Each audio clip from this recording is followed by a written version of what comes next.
Bonjour, ici Michel Bellil, bienvenue à l'épisode 5 de la série Dynamisation du document archivistique et numérique, note de recherche 3. Une vidéo qui va être très décousue, j'ai fait ça en plusieurs temps, j'ai repris plein de séquences parce que je me trouvais vraiment pas clair. Alors, ça va être un patchwork vidéo. Déjà en partant, on commence avec un extrait que j'aurais dû mettre dans la vidéo précédente et puis, je ne sais pas pourquoi j'ai oublié. Alors je le mets tout de suite et ensuite on poursuit notre travail de dynamisation. Je suis dans l'atelier ici parce que je suis en train de découper un livre que je vais numériser. Peut-être je vais vous expliquer ma technique qui est très amateur, mais qui fonctionne bien. Alors, le livre en question, je l'ai acheté usagé, ça fait quelques années, je l'ai consulté, je l'ai rangé dans ma petite bibliothèque pour y faire référence plus tard. Je me souviens que le livre était endommagé, mais je ne me souviens pas qu'il avait pris l'eau.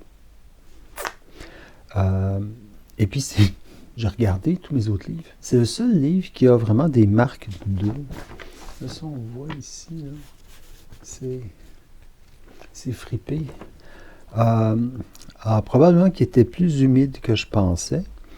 Et puis, tranquillement, le travail naturel a fait son œuvre. Et puis, les pages ont moisi. Ce qui est une des caractéristiques du document physique, c'est que les conditions ambiantes peuvent le détériorer, même si on n'y touche pas. Ce qui fait que certains documents deviennent très précieux. Il faut prendre des mesures extrêmes pour les conserver.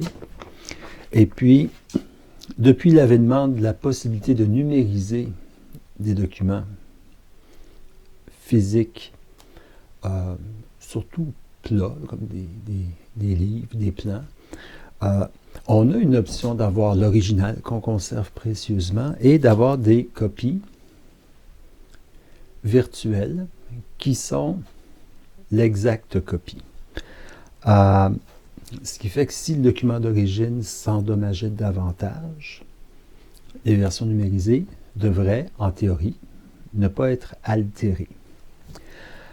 Il y a aussi le fait que si on veut consulter un document, ce n'est pas nécessairement l'objet qu'on veut consulter, mais ce qu'il contient.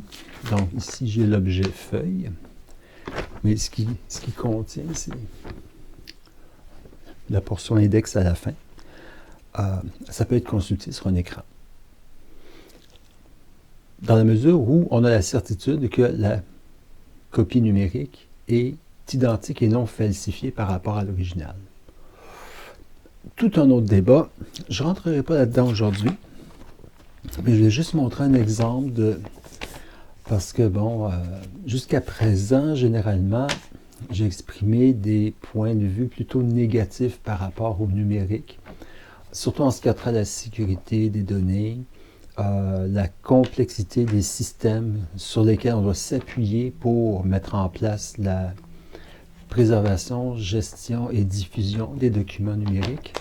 Mais là, ici, j'ai un exemple de document physique endommagé.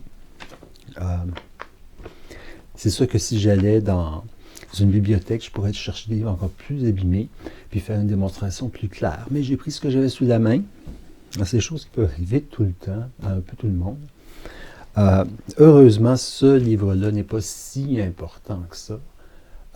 Et puis, au besoin, il y en a sûrement un quelque part dans une bibliothèque qu'on peut consulter sur place ou à distance. Alors ça, c'était un des aspects que je voulais mentionner. Pendant qu'autour, quelque part, on va voir défiler du code parce que je suis en train de lier les citations avec les références bibliographiques, de sorte qu'éventuellement, on verra apparaître dans la page de sélection de citations de façon aléatoire. On voit une citation et on peut cliquer et puis on verra apparaître la note bibliographique. Plus tard, j'entrevois que dans le cas des notes bibliographiques qui contiennent un lien Internet, qu'on puisse cliquer dessus et aller voir la source. Ça va ajouter au dynamisme du document, parce que le but, c'est de le rendre le plus dynamique possible, sans toutefois tomber dans le jeu, que ce soit juste un... Je veux pas que le document perde sa valeur d'information, que ce soit caché derrière un plan tellement dynamique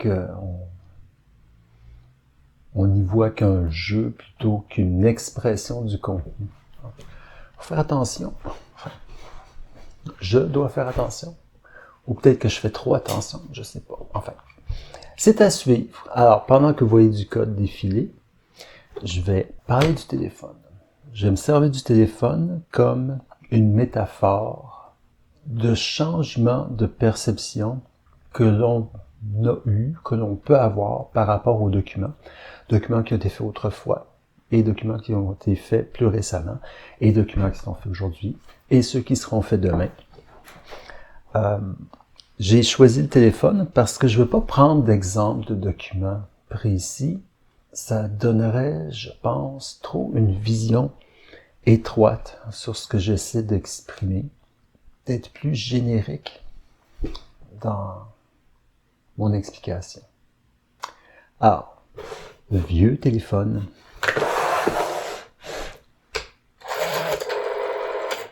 à cadran rotatif. Juste parce que c'est amusant, en comparaison avec le cellulaire. Ça, c'est mon ancien téléphone. Comme le nouveau que j'utilise pour enregistrer cette séquence-ci, l'ancien téléphone me sert davantage de caméra que de téléphone. Je pense que le téléphone a complètement transformé nos modes de communication. Jusqu'à même notre perception de ce qui est social. Bon, on est rendu loin des documents, là, si on parle de sociologie.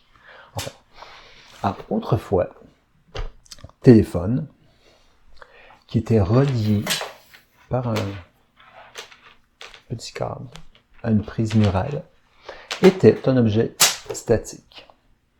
Pour chaque téléphone était assigné un numéro. Le numéro était donc assigné à un lieu physique quelque part, un appartement, un bureau, pour un téléphone public aussi. Déplacer le téléphone sans changer les connexions à la centrale téléphonique n'avait aucune incidence. Alors, si je prends mon téléphone, je le branchais chez le voisin, je l'utilisais en tant que client de sa ligne et de son numéro. Alors, le téléphone, ça restait là. On pouvait appeler. Alors, si on est chez soi, on peut appeler. Si on n'est pas là, on ne pouvait pas nous rejoindre. Alors, si j'appelais quelqu'un qui n'était pas chez lui ou chez elle, ben, on ne peut pas la rejoindre. Et autrefois, il n'y avait pas de répondeur, il n'y avait rien. Alors, tout ce que ça faisait, c'est que ça sonnait. Bon. Moi, j'avais pris l'habitude de laisser sonner 5 coups. Bon, si en 5 coups, la personne n'a c'est pas précipité vers l'appareil, mais c'est qu'elle n'est pas là. Téléphone mécanique. Je veux parler à quelqu'un. Ah ben, je dois connaître son numéro. Si je ne le sais pas par cœur, parce que l'appareil n'a aucune mémoire, je dois consulter un petit carnet. Petit carnet, numéro, décroche, tonalité, et je compose le numéro. Bon, alors, souhaitant bien que le carnet reste ouvert, je compose. Alors, on va composer un numéro local.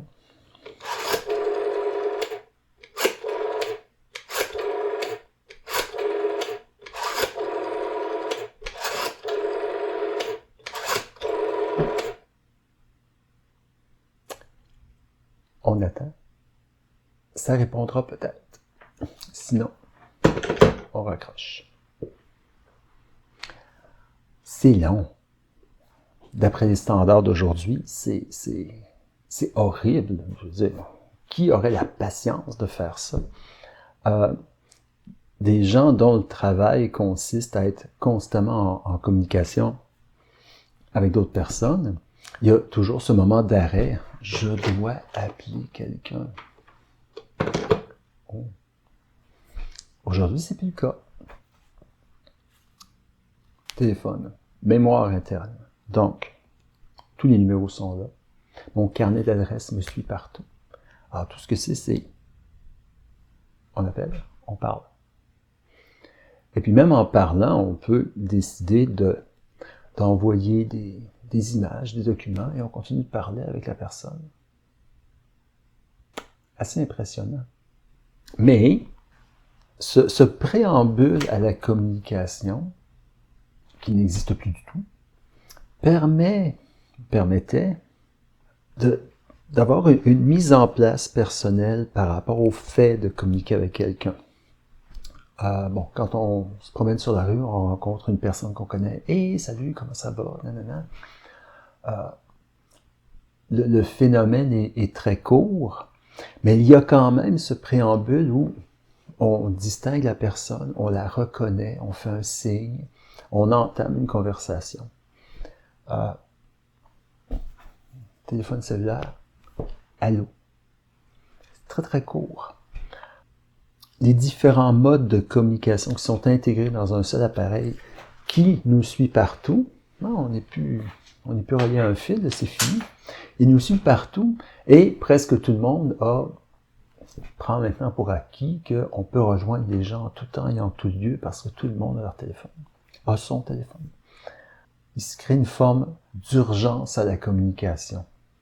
On a un accès instantané au phénomène de communication, mais je suis pas certain que la qualité de la communication et des messages soit meilleure. C'est ce que... Là, je réfléchis à ça. Dans le monde documentaire, on avait, prends des exemples de mon vécu autrefois. Bon, faire une lettre pour un client. Tap. Alors, moi, j'ai déjà travaillé sur des machines à écrire manuelles. Pour éviter de faire des fautes de frappe parce que c'était assez catastrophique, ça s'effaçait pas vraiment.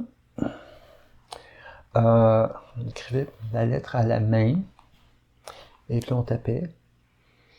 Et puis, il fallait s'assurer qu'en tapant, toute la grammaire soit correcte et tout ça, pour pas faire d'erreur, parce que c'était souvent, on doit recommencer la page. Bon, plus tard, on aura les machines à écrire électriques, on aura le truc fantastique, le liquid paper, petite bouteille avec une petite peinture blanche pour masquer les erreurs.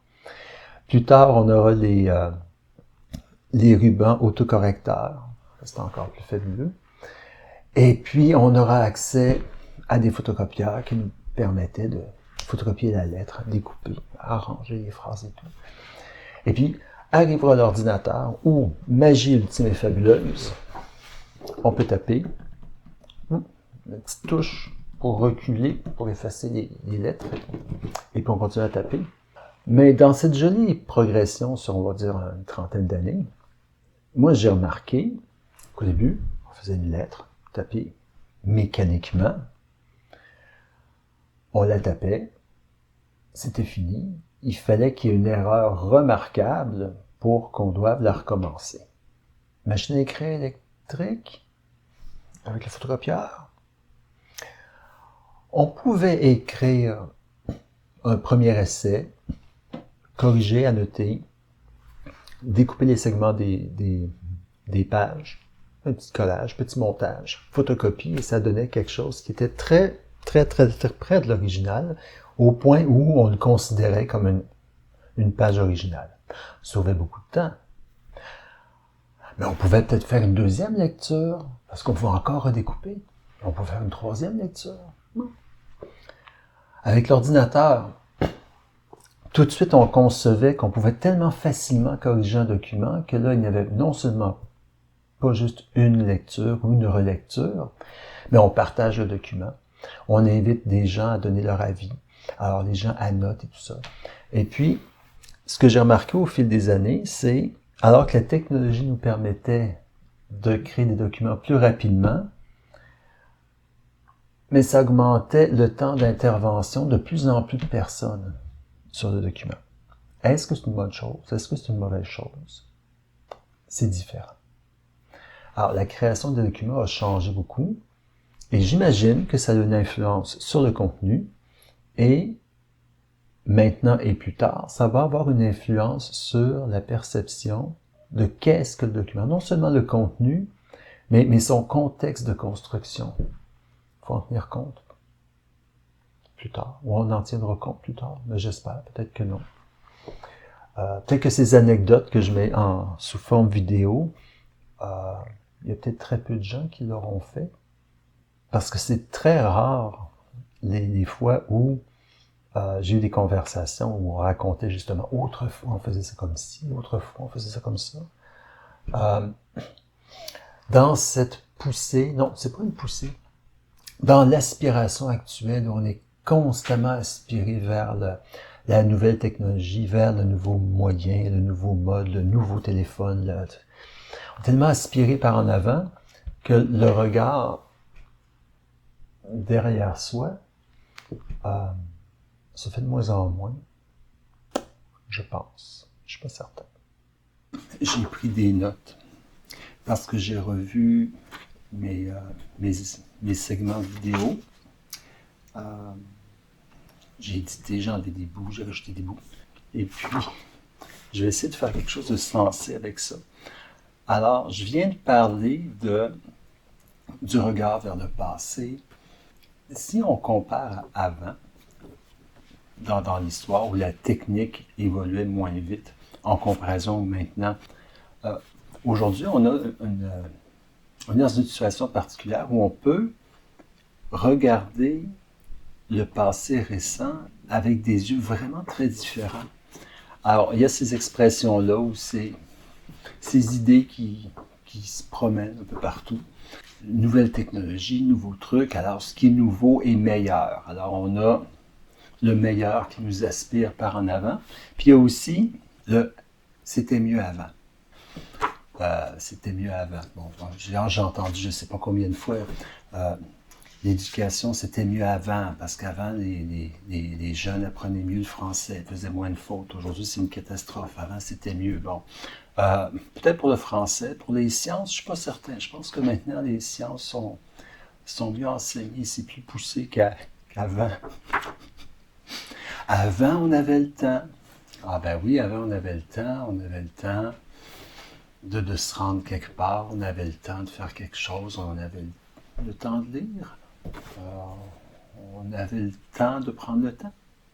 Aujourd'hui, on n'a plus le temps. Non, c'est ça, on est occupé, les rendez-vous s'enfilent l'un après l'autre. Il faut paraître performant, il faut t'engager dans toutes sortes de choses. On n'a plus le temps. Et puis, les habitudes technologiques nous amènent à se poser des questions sur, mais comment on faisait avant sans le cellulaire? Comment on faisait pour se rejoindre? Comment on faisait... comment on faisait avant Facebook, qui était, j'espère que ça pourrait redevenir ça, qui était le moyen facile de donner des nouvelles sans avoir à répéter la même nouvelle à tout le monde, tous nos amis, la famille. C'est peut-être les mêmes histoires 30 fois. Un petit commentaire sur Facebook, et puis tout le monde était au courant. Mais qu'est-ce qu'on faisait avant? Ben avant, on se rencontrait, on parlait, on était au téléphone, comme ça, allô, blablabla. Et puis, comme je commence à trouver ça amusant à dire, ben je m'en viens vieux et puis je m'adapte moins aux changements qui sont constants. Je veux dire, ça, enfin, J'essaie simplement de construire l'application dynamique. Et puis, à la mémoire que j'ai de comment les langages de programmation pour Internet fonctionnaient, ça a changé, ça a évolué, des trucs qui sont mieux. Ah ouais, des trucs qui apparaissent plus simples, des choses que je trouve dimensionnellement plus complexes. Pour il me semble rien. Alors, on est tout le temps dans une position où on peut regarder le changement. Tellement il y en a, tellement c'est rapide.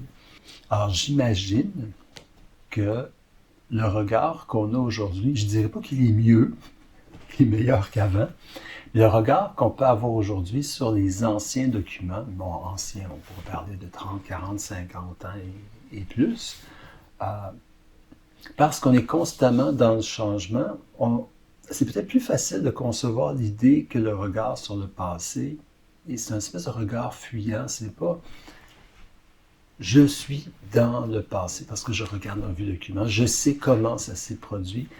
On n'était pas là. On n'était pas baigné dans ce moment-là du temps. On est baigné dans le présent.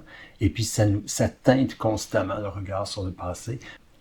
Je pense qu'il nous est plus facile de concevoir aussi l'idée que ce qui a été fait autrefois a été fait dans des conditions et des visions qui sont tout à fait différentes d'aujourd'hui. Alors, j'ai évoqué au moyen de la métaphore du téléphone le fait que notre perception de la communication, notre perception de document change avec le temps, change avec les techniques, avec le changement social. Alors, ça change, ça évolue. Le sens qu'on donne à la communication, le sens qu'on donne aux documents change aussi. Le regard d'aujourd'hui sur les documents d'autrefois change aussi. On fait des relectures du passé. Quelquefois, c'est pour le mieux. Quelquefois, je ne suis pas convaincu, mais c'est des opinions personnelles. Mais il y a aussi, ce qui est nouveau, c'est les phénomènes de transformation des documents. Parce qu'avant, un document, c'était des documents matériels, essentiellement. Si je prends un exemple, on va au comptoir d'un des services du gouvernement, et puis dans la salle d'attente, il y avait souvent une panoplie de dépliants, de petits cahiers d'informations sur les services du gouvernement. Presque tout était remplacé par des accès Internet à des pages qui ont essentiellement le même contenu, des contenus qui sont accessibles en tout temps et en tout lieu. Alors, il a fallu prendre les contenus papier et les transformer en créer une version, on va dire Internet, là, pour faire ça, global. Parce que le web, c'est une portion d'Internet, en fait. Et puis, il n'y a rien qui ne dit pas que dans quelques années, il n'y aura pas autre chose que le web pour la diffusion documentaire, quelque chose de nouveau. Personnellement, j'espère que oui, parce que le web a vieilli. Là. Il serait dû pour une petite rénovation. Moi qui tempêtais contre le changement, et j'aimerais bien qu'il y en ait. Enfin, alors, transformation documentaire. Comment on transforme le document? Au début, c'était tout simplement contenu papier. On fait une page web avec ça. On a des index, des modes de recherche et tout ça. Et ça semblait suffisant. C'est finalement une transposition d'une surface papier à une surface qui est un écran. Dans le cadre qui nous intéresse, c'est de donner plus que ce qu'une surface papier pouvait pour le document archivistique et numérique note de recherche 3, c'est de tirer parti de sa présentation sur un écran, c'est-à-dire document qui devient malléable. Je pourrais lui faire 36 acrobaties. La technologie, alors qu'elle permet beaucoup et qu'elle se veut transparente, autant dans le temps de construction du document que dans le moment de sa présentation. Alors, on ne réfléchit pas du tout à comment Internet fonctionne, comment mon ordinateur est branché, comment mon cellulaire est branché sans fil, comment je me connecte, c'est quoi les protocoles. On ne pense pas à ça du tout. Tout ça est devenu transparent. pour avoir un accès simple et facile à des contenus. Souvent, la technologie devient un obstacle parce que là, ça devient un gadget. Et puis là où il y a un exemple de gadget qui est très peu efficace, c'est les sections d'aide des différents grands sites. Alors si on parle de YouTube, Amazon, Facebook, quand on veut savoir comment faire quelque chose, on va dans la section aide et puis la foire aux questions, les questions les plus fréquemment posées et puis ça répond jamais aux questions qu'on a. Et puis il faut chercher. Puis, mais pourquoi il faut chercher alors que ces technologies-là devraient nous révéler rapidement donc, ce qu'on cherche, ce qu'on a besoin? Alors il y a un problème au niveau de visualisation de qu'est-ce que l'utilisateur veut. Alors, on s'imagine que l'utilisateur veut faire ci, ça, ça, ça. Il y a une interférence de la technique qui permet de faire des choses. Et puis, à titre de résultat, je constate que souvent, ce qu'on obtient n'est pas très, très en lien avec les besoins réels des utilisateurs. Et puis bon, on comprendra que les utilisateurs de YouTube et Amazon ont des besoins différents, ont des questions variées, ont des problématiques variées. Alors c'est difficile de couvrir tous les cas, d'expliquer toutes les possibilités. Mais en tant qu'utilisateur, on s'attend à trouver nos réponses facilement. Alors, dans le cadre du document, alors j'imagine que l'utilisateur veut faire ci, ça, ça, ça, ça. Je peux imaginer beaucoup. Et ça peut ne pas du tout représenter ce que les gens s'attendent à pouvoir faire avec la version dynamique du document. Et je dois constamment faire attention pour ne pas tomber dans le piège de l'excès, pas technique, une espèce de l'excès par prouesse des possibilités. C'est quelque chose qui en fait trop, finalement ne fait rien. C'est les questions que j'ai pour l'instant. Et puis là, je vous entretiens de tout ça pendant qu'encore le surnom du code qui défile tout autour, parce que le procédé est plutôt lent. Déjà, je ne suis pas une personne très, très, très rapide. Et puis, je développe la version dynamique selon des processus plus anciens. Alors, c'est très anachronique parce que je veux être constamment, et ça je l'ai déjà dit, je veux être le plus près possible du document, des mots, des paragraphes, des segments, et puis de les traiter manuellement à l'ordinateur, plutôt que de penser à des systèmes qui pourraient faire le traitement automatiquement, où le processus est complètement aveugle au contenu. Ça je ne veux pas faire ça. Maintenant, ce qui va être disponible dans la version en ligne que vous pourrez consulter quand vous aurez accès à la vidéo. Je vous ai renvoyé le courriel, vous aurez accès à la vidéo, vous aurez regardé tout ça, vous m'aurez entendu parler longtemps, vous aurez vu du code défiler. Ce qu'il y a de nouveau que j'ai mis en place dans toutes les pages du projet, c'est une navigation juste en dessous du titre, parce qu'éventuellement, l'ensemble des pages web qui concernent la dynamisation vont être aussi accessibles dans le site Archapeau. Et puis, techniquement, toutes les pages du projet de dynamisation seront incluses dans une fenêtre du site Archapeau. Et puis, la façon dont la fenestration fonctionne pour le web maintenant, c'est que naviguer dans le contenu d'une fenêtre qui est dans une page n'est pas pris en compte par la navigation du navigateur. Ça navigue beaucoup, mais je ne sais pas si ça rame très loin. Enfin, alors pour ne pas se perdre dans les méandres du projet, j'ai installé une navigation linéaire. Et je devrais trouver le terme français de ça. En anglais, ça s'appelle breadcrumbs, les miettes de pain, en référence à un conte pour enfants où je sais pas qui se promenait dans la forêt pour pas se perdre, laissait tomber des miettes de pain. Il y a une autre variante aussi, ce sont des petits cailloux blancs. Enfin, je devrais chercher ça. C'est de là que vient l'idée de breadcrumbs. Ça. Aussi, je me suis amusé. un petit peu. Alors, dans le mot même, dynamisation, je suis parti en orbite et puis j'ai imaginé que le titre dynamisation du document archivistique et numérique, note de recherche 3, le titre lui-même pourrait être dynamique. Alors, dans des très vieux livres que j'avais, que j'ai numérisés, avec un logiciel d'édition d'images, j'ai découpé des caractères, des A, B, C, D, E.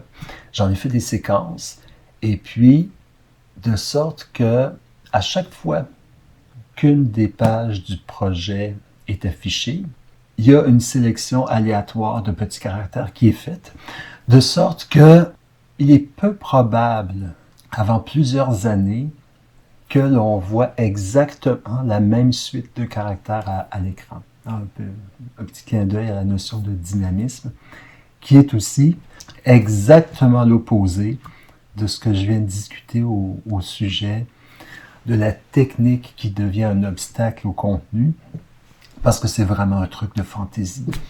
À la limite, c'est pas tellement lisible, mais je trouve ça amusant. Enfin, peut-être plus tard, je vais changer d'idée, ou on va me suggérer de l'enlever parce que c'est peut-être trop clinquant. Mais pour le moment, j'ai mis ça en action. Et puis, je vais aussi mettre le lien vers une autre section de ce site Internet où il est logé le projet de dynamisation, où vous pouvez entrer vous-même une petite phrase et puis obtenir une version dynamisée avec les petits caractères que j'ai découpés. Et j'indiquerai les instructions comment récupérer le tout sous forme d'image si vous voulez l'utiliser ailleurs. C'est un petit gadget accessoire. Ah bien, ici, on me voit dans mon bureau en train de prendre des notes afin d'écrire le résumé du premier épisode. Petit résumé qui apparaît sur le site du projet de dynamisation, parce que je me suis dit que pour chaque vidéo, ce serait intéressant de faire un résumé. Si plus tard, les gens voulaient consulter un aspect précis du projet, au lieu de regarder toutes les vidéos une après l'autre, on consulte le résumé et on trouve plus facilement la vidéo d'intérêt. Alors, j'avais oublié de faire le résumé du premier épisode. Et bien maintenant, ça va être réparé. Alors voilà, on achève cet épisode. Je vais passer en revue les changements que j'ai faits, qu'on peut voir dès à présent sur le site. Alors, on voit mon effet de titre dynamique. Alors, si on rappelle la page, les caractères changent.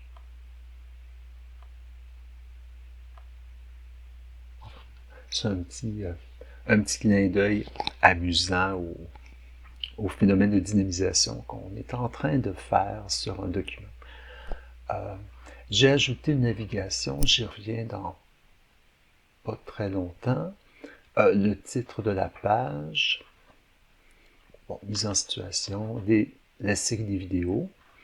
Je me souviens pas si j'ai parlé déjà du journal d'avancement des travaux, qui, je vois à l'instant, a besoin de sa petite mise en forme pour être semblable aux autres pages du site. Alors ici, c'est la liste des activités que j'applique au projet. Pour certaines modifications ou certaines étapes, je ne ferai pas une explication vidéo spécifique ou un épisode spécifique. Alors, je vais simplement ajouter les changements que je fais ici. Ça permettra plus tard un jour de voir justement le journal des activités concernant le développement du projet. Si on va à l'épisode 5, qui est celui-ci, je dois écrire le résumé. Bon, j'ai ça à faire. Alors, j'ai fait une présentation un peu plus claire, je pense, visuellement. Et nous avons la rénovation, la présentation des citations aléatoires. j'ai tenté de faire une mise en page un peu plus claire, ou un peu plus jolie. Mais tout de suite, si on consultait le document PDF, le document d'origine, on voit que visuellement ici, ça n'a aucun rapport, il n'y a aucune référence visuelle dans la mise en page et le choix typographique qui a été fait par rapport au document d'origine. Ça, je dois le corriger, mais je vais en parler plus longuement. Alors pour l'instant, on va se contenter de cette présentation temporaire. Et puis, alors si on rappelle la page,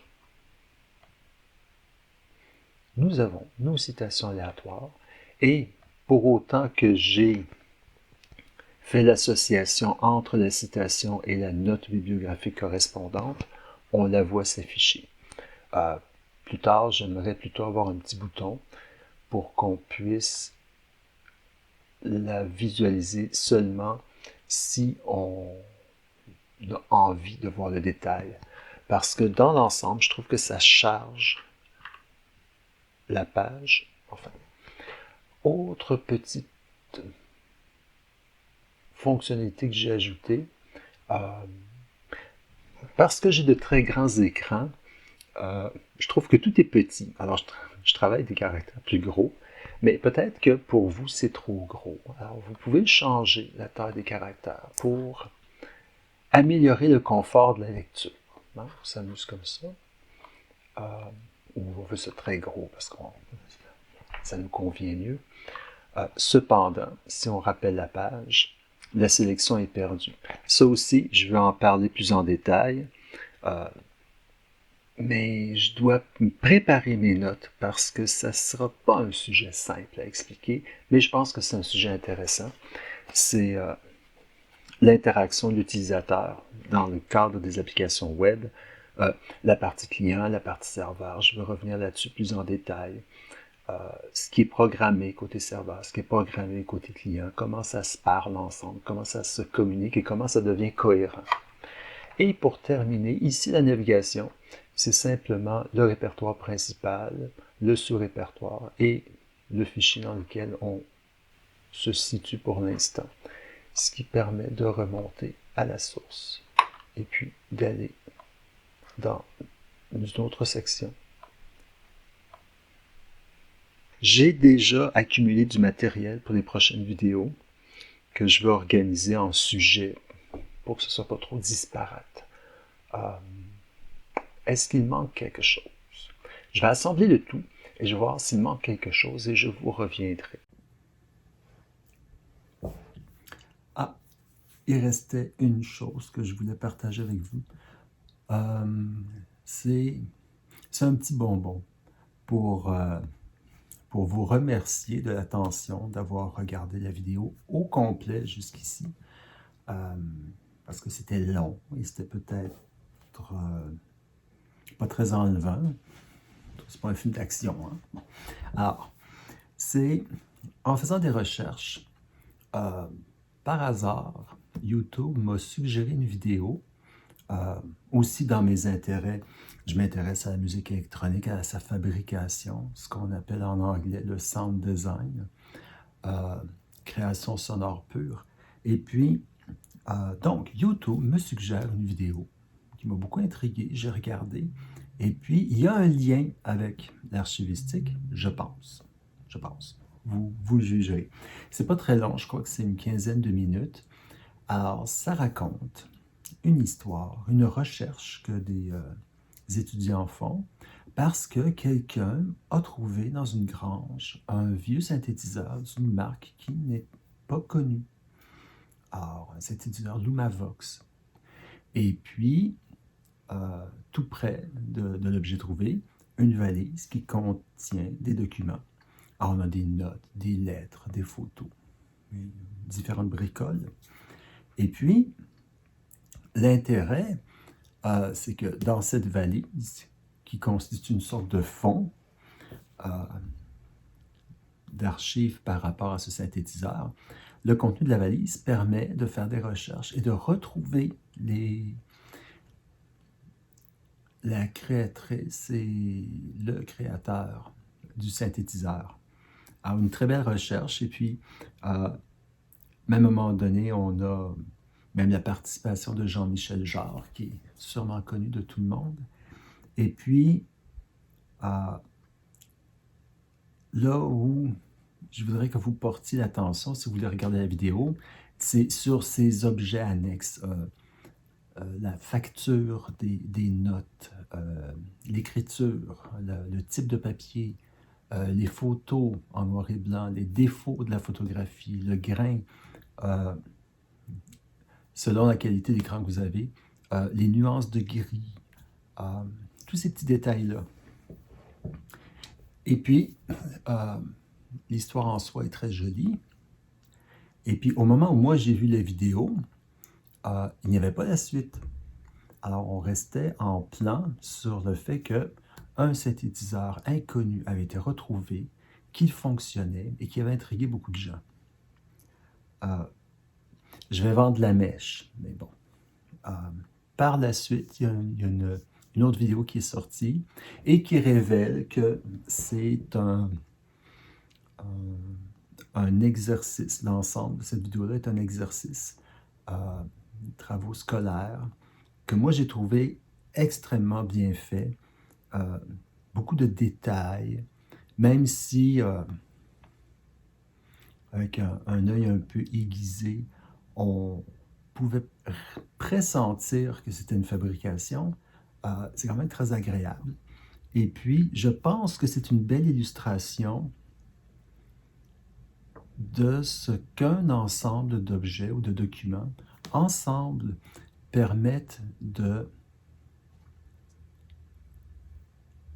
je dirais pas relire l'histoire, parce que là, j'ai pas la bonne expression en tête, ni revivre,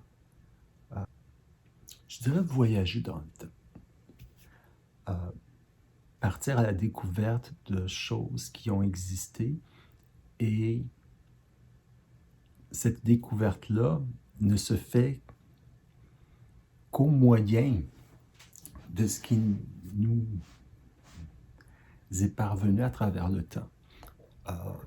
Bribes, ou parfois documents ou ensemble complet. Dans ce cas-ci, il semble que c'était un ensemble partiel.